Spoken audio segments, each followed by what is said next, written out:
hele hi chatuan ramatling lo lunga ya tra na ni mo lalpa lom na ten mo lan liam ta e lim na parang achuai o ka han thir wan chung sang khi angil le na ram ro puya chuan chandam ten chol na ral muanga o khovel ral to mai se an ti alomule e le hi cha tu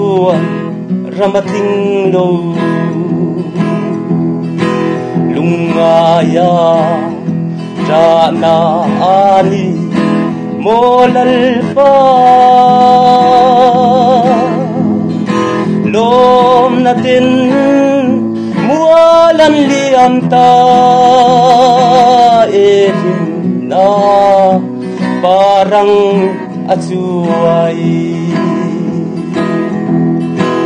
o kahan hirva chung sang khi angil le na ramru puya chuanin mo angil le na ramru puya chua chandam tin zul na ral mua khovel ral to mai san ti o kangai partin vulneram nuam chullo tu lalnun ema siama chua min shuai zel lao min kai la tra lai min nem ro o kahan thirva chung sang khi angil le na ram ro puya chua chandam tin zul na ral muanga khovel ral to mai se an ti be ram nu ram zan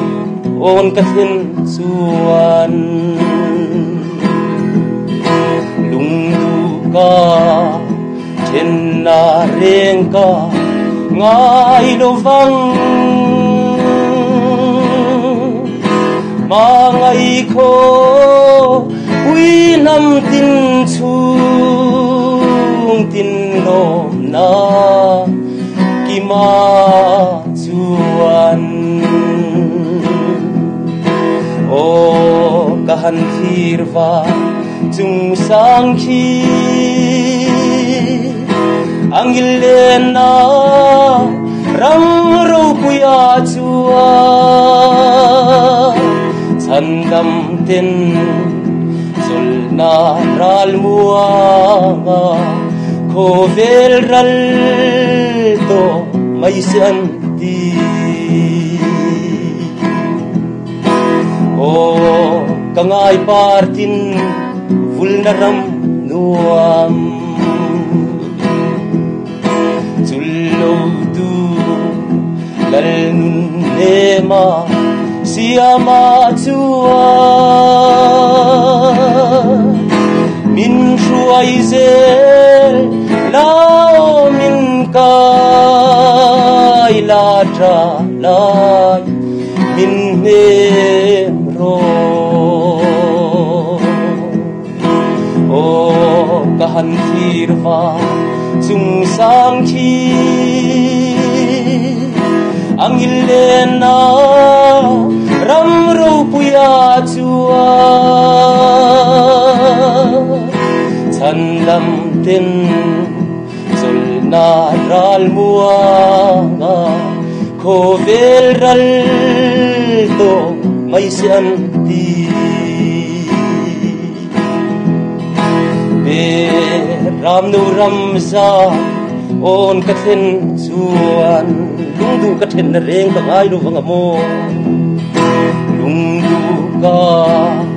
thin na reng ka ngai lo vang ma ngai kho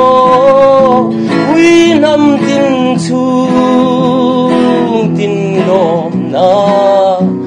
ki ma chuan o kahan thirwa chung sang khi angil na ram ro puya chua chan dam tin sul na ral muanga ko bel ral to mai san ti chan dam tin sul na ral muanga ko bel ral to mai san ti